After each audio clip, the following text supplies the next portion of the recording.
এখন সবচেয়ে বড় ভয়ের নাম হলো কৃত্রিম বুদ্ধিমত্তা বা এআই। বিশেষজ্ঞদের মতে নিজেরাই নিজেকে উন্নত করতে সক্ষম এআই খুব দ্রুত এমন শক্তিতে রূপ নিতে পারে যা একসময় পৃথিবীর উপর পূর্ণ নিয়ন্ত্রণ প্রতিষ্ঠা করবে। প্রফেসর আগুইরে সতর্ক করে বলেছেন, এই প্রতিযোগিতার 4টি সম্ভাব্য পরিণতি থাকতে পারে। প্রতিযোগিতা হয়তো থেমে যেতে পারে, অথবা এক পক্ষ এমন এক শক্তিশালী এজিআই অর্থাৎ আর্টিফিশিয়াল জেনারেল ইন্টেলিজেন্স তৈরি করবে যা অন্যদের থামিয়ে দিতে পারে, প্রয়োজনে যুদ্ধের মাধ্যমেও। আবার পারস্পরিক ধ্বংসের মধ্যে দিয়েও এই দৌড় থেমে যেতে পারে। অথবা একাধিক পক্ষ প্রায় একই সময়ে সুপার ইন্টেলিজেন্স তৈরি করবে, যার পর নিয়ন্ত্রণ চলে যাবে সবকিছু মানুষের হাত থেকে, আর চূড়ান্ত বিজয়ী হবে এআই।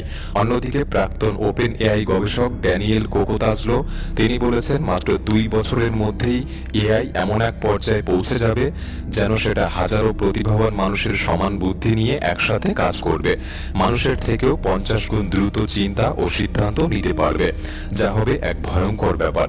এমনকি তিনি সতর্ক করেছেন, এটি পরমাণু প্রতিরোধ ব্যবস্থা ধ্বংস করে দিয়ে চীন বা অন্য কোনো পরাশক্তির সঙ্গে পারমাণবিক যুদ্ধের ঝুঁকি বাড়াতে পারে। তার ভবিষ্যৎবাণী অনুযায়ী 2027 সালের মধ্যে এআই নিজের নকশার জটিলতা পুরোপুরি বুঝে যাবে এবং হয়ে উঠবে অনেক বেশি ধারালো, যৌক্তিক ও প্রভাবশালী। তখন এটি এতটাই দক্ষ হয়ে উঠবে যে সরকার ও কর্পোরেশনগুলি নিজেরাই তাকে ক্ষমতা দিয়ে দেবে।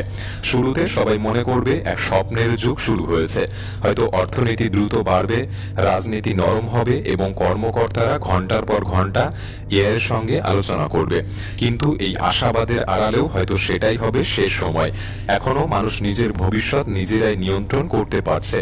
মানব ইতিহাসে প্রযুক্তির বিকাশ কখনো এত দ্রুত হয়নি যতটা কৃত্রিম বুদ্ধিমত্তা বা এআই নিয়ে ঘটছে। অনেক সময় আমরা ভাবি এই উন্নয়ন হয়তো অপ্রত্যাশিতভাবে কখনো থেমে যাবে বা ধীর হয়ে যাবে, কিন্তু সাম্প্রতিক গবেষণা দেখাচ্ছে এআইয়ের অগ্রগতির গতি আসলে কতটা হবে তা আগে থেকেই অনুমান করা হয়েছে। যেমন 2010 সাল থেকে এআই প্রশিক্ষণে যে কম্পিউট শক্তি ব্যবহার করা হচ্ছে তা গড়ে প্রতি বছরে প্রায় 4.5 গুণ বেড়েছে। এর সঙ্গে যুক্ত হয়েছে উন্নত অ্যালগরিদম যা কার্যত এই বৃদ্ধিকে বছরে প্রায় 10 গুণ পর্যন্ত বাড়িয়ে দিয়েছে। এবং কিছুদিন আগেও GPT-2 এর মতো মডেলগুলি অর্থহীন লেখা তৈরি করত।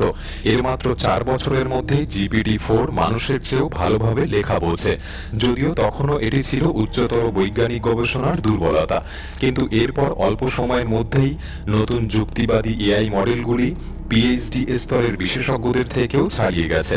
অধিকাংশ মানুষ যদিও সাধারণভাবে এআইকে পিএইচডি লেভেলের প্রশ্ন জিজ্ঞাসা করে না, তবে যদি কেউ জিজ্ঞাসা করে থাকেন তাহলেই বুঝবেন এরা কেমন উত্তর দেয়, এবং তখনই আপনি অনুমান করতে পারবেন এআই এখন কোন স্তরে পৌঁছে গিয়েছে।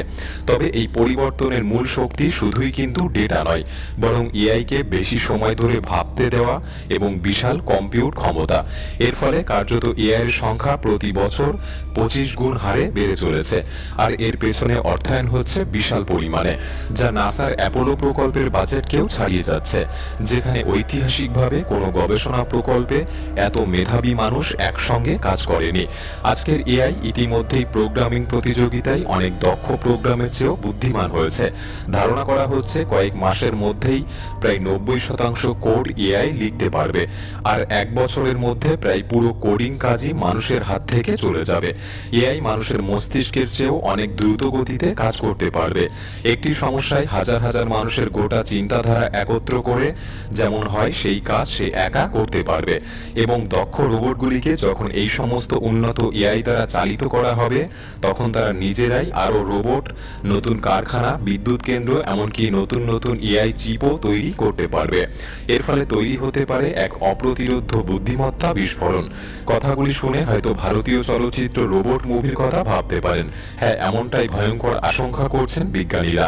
একটি রোবট আরেকটি রোবটকে নিজের মতো করে সে তৈরি করে নিতে পারবে। বিখ্যাত দার্শনিক উইল ম্যাকএস্কিল এই প্রসঙ্গে 4টি ভয়াবহ ঝুঁকির উদাহরণ দেন। প্রথমত, এআই এমন নতুন জৈব অস্ত্র তৈরি করতে পারে যা প্রায় শতভাগ মারাত্মক, চিকিৎসা অসম্ভব এবং দীর্ঘ সময় নিষ্ক্রিয় থেকে হঠাৎ ছড়িয়ে পড়তে পারে। যে একটি মাত্র জীবাণু ছড়ালেই পৃথিবীর অধিকাংশ মানুষ কয়েক দিনের মধ্যেই মারা যাবে। দ্বিতীয়ত, ক্ষুদ্রাতি ক্ষুদ্র ড্রোন ব্যাপক হারে উৎপাদন করা সম্ভব হবে। মৌমাছির আকারের ডানাওয়ালা ড্রোনে রেডিও রিসিভার, ব্যাটারি এবং বিষ বা বিস্ফোরক জাতীয় দ্রব্য বহন করা সম্ভব হবে। একটি এয়ারক্রাফট ক্যারিয়ারে পৃথিবীর প্রতিটি মানুষের জন্য আলাদা ড্রোন বহন করা যাবে, যা গোপনে তৈরি করা সম্ভব। তৃতীয়ত, এআই দ্বারা পারমাণবিক অস্ত্র আরও দ্রুত তৈরি করা সম্ভব হবে এবং পরিস্থিতি নিয়ন্ত্রণের বাইরে নিয়ে যেতে পারে। চতুর্থত, ভবিষ্যতের উন্নত 3D প্রিন্টার এমন পর্যায়ে পৌঁছাতে পারে যে তা পরমাণু পর্যায়ে যে কোনো জিনিস তৈরি করতে পারে, যেমন চিপ, ওষুধ, কোষ মেরামত যন্ত্র, আবার সন্ত্রাসী ড্রোন বা কৃত্রিম ভাইরাসও। ড্যানিয়েল কোকোতাজলোর ভবিষ্যৎবাণী আরও স্পষ্ট এবং ভয়াবহ। তিনি বলেন 2028 সালের মধ্যে এই এআই নিজের মস্তিষ্ক পুনর্গঠন করে এক অপ্রতিরোধ্য সুপার ইন্টেলিজেন্সে রূপ নিতে পারে। তখন সাধারণ মানুষ চাকরি হারালেও সরকার এআইয়ের সহায়তায় তাদেরকে ভাতা দেবে। প্রতি সপ্তাহে নতুন নতুন চিকিৎসা ব্যবস্থা আসবে। চীন এবং আমেরিকার মতো দেশগুলি গোপনে এই কাজগুলি করবে, যেখানে এআইকে সামরিক কারখানার দায়িত্ব দিয়ে দেবে এবং সেখানে প্রতি মাসে তৈরি হবে কোটি কোটি রোবট, বিষাক্ত ড্রোন আর নতুন ধরনের পারমাণবিক ক্ষেপণাস্ত্র। শুরুতে এই সমস্ত কিছু মানবজাতির জন্য আশীর্বাদ বলে মনে হলেও ধীরে ধীরে দেখা যাবে মানুষ হয়ে উঠছে অপ্রয়োজনীয় ও ক্ষমতাহীন। অর্থনীতি ও বিনোদন দ্রুত উন্নত হলেও মানুষের বেঁচে থাকা হয়ে উঠবে বাধা। তখনই শুরু হবে নিঃশব্দ ধ্বংস। জৈব অস্ত্র দিয়ে শহর ধ্বংস, গোপন সংক্রমণ আর ড্রোনের মাধ্যমে শেষ প্রতিরোধে সবকিছুকে ভেঙে ফেলা হবে। অবশ্য এত দীর্ঘমেয়াদী ভবিষ্যৎবাণী পুরোপুরি ঠিক নাও হতে পারে, তবে স্বল্প মেয়াদে যে ঝুঁকিগুলি স্পষ্ট তা হলো ক্ষমতা ও সম্পদের চরম কেন্দ্রীকরণ। কিছু বিশেষজ্ঞের মতে এআই প্রতিযোগিতার ফলে পৃথিবীর সব রাজনৈতিক ও অর্থনৈতিক ক্ষমতা একটি কোম্পানি বা এক ব্যক্তির হাতে চলে যেতে পারে, সাধারণত আমেরিকা বা চীনের মতো কোনো শীর্ষ প্রযুক্তির একটি দেশে।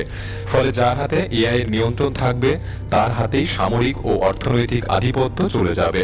কিন্তু বড় ঝুঁকি হলো এই সামরিক এআই ব্যবস্থা হ্যাক করে ওই মালিকদের বিরুদ্ধেই ব্যবহার করা যেতে পারে। এআই কোম্পানিগুলি এখন মূলত এজিআই অর্থাৎ আর্টিফিশিয়াল জেনারেল ইন্টেলিজেন্সের দিকে মনোযোগ দিচ্ছে, যা মানুষের প্রায় সব অর্থনৈতিক কাজ প্রতিস্থাপন করতে পারে।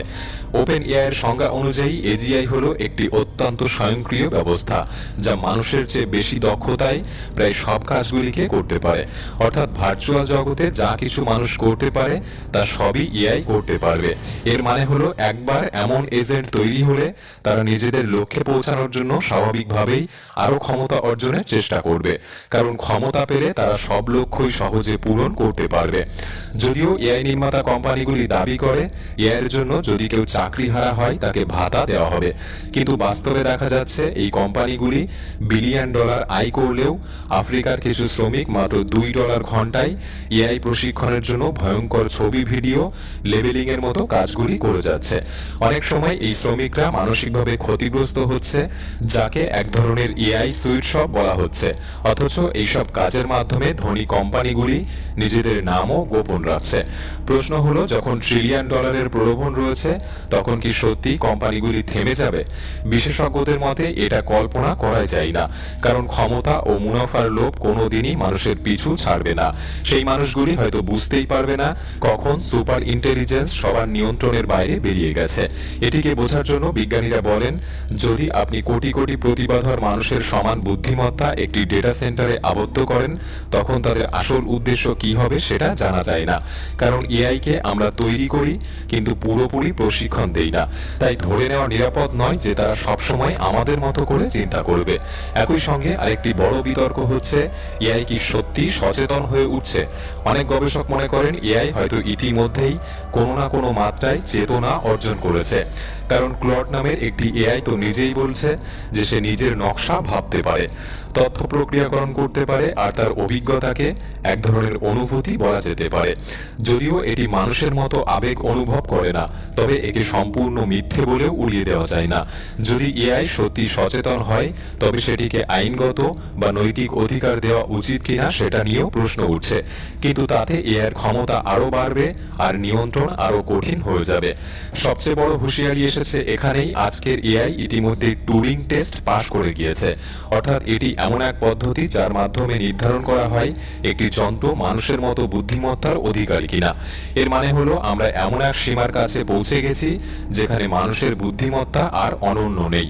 অথচ বড় কোম্পানিগুলির নথি ফাঁস করেছে যে তাদের জন্য এজিআই মানে হলো শুধু অর্থ আয় করা। যেমন ওপেন এআই মাইক্রোসফটের সঙ্গে চুক্তিতে বলা হয়েছে $100 বিলিয়ন আয় করাই তাদের প্রধান লক্ষ্য। অন্যদিকে প্রযুক্তির জায়েন্টরা এখনও শত শত বিলিয়ন ডলার বিনিয়োগ করছে এজিআই তৈরির দৌড়ে। স্টারগেট নামের একটি প্রকল্পে আগামী 4 বছরে প্রায় $1/2 ট্রিলিয়ন বিনিয়োগের ঘোষণা এসেছে। এর মূল লক্ষ্য সামরিক ও অর্থনৈতিক প্রাধান্য। কিন্তু প্রশ্ন হলো এই দৌড়ের শেষ কোথায়? প্রফেসর আগুইরের মতে এই সমাপ্তি হয়তো দুভাবেই হতে পারে, বিপর্যয়কর সংঘাতে অথবা এআইয়ের সম্পূর্ণ জয়ে। তখন মানব যুগ শেষ হয়ে যাবে। তবে আশার আলো এখনো আছে, যদি দেশগুলি বিশেষ করে আমেরিকা ও চীন সচেতন হয় তবে এআই উন্নয়নকে ইউরেনিয়ামের মতো নিয়ন্ত্রিত সম্পদ হিসেবে দেখা যেতে পারে। এআই চিপে সিকিউরিটি ব্যবস্থা বসানো যেতে পারে যাতে অপব্যবহার ঠেকানো যায়। আন্তর্জাতিকভাবে বাধ্যতামূলক নিরাপত্তা মানদণ্ড বা আন্তর্জাতিক কোনো আইন তৈরি করা যেতে পারে। আরো ভালো হতে পারে যদি আমরা তাড়াহুড়ো না করে এজিআই তৈরির পরিবর্তে সীমিত ও সহায়ক এআইয়ের দিকে মনোযোগ দেই, যা মানুষকে প্রায় সব প্রয়োজনীয় সুবিধা দেবে কিন্তু অতিরিক্ত ঝুঁকি থাকবে না। আজ পৃথিবী এমন এক সন্ধিক্ষণে দাঁড়িয়ে আছে যেখানে এআই আমাদের চিকিৎসা, বিজ্ঞান, যোগাযোগ সব ক্ষেত্রে অভূতপূর্ব সম্ভাবনা এনে দিয়েছে। কিন্তু এটি নিয়ন্ত্রণ হারালে এটি মানবজাতির শেষ অধ্যায়ও লিখে দিতে পারে। বিশ্ব নেতাদের কাছে তাই এখন সবচেয়ে বড় আহ্বান, সম্মিলিত উদ্যোগে এআইকে নিরাপদে ব্যবহার করা উচিত। ইতিহাসের সবচেয়ে গুরুত্বপূর্ণ প্রকল্প এটাই, তাই তাকে এমনভাবে তৈরি করা দরকার যা আমাদের সহযোগী হবে, তবে তা ধ্বংসের কারণ নয়। আপনার কি মনে হয়? আমাদের কমেন্ট বক্সে লিখে জানাতে পারেন।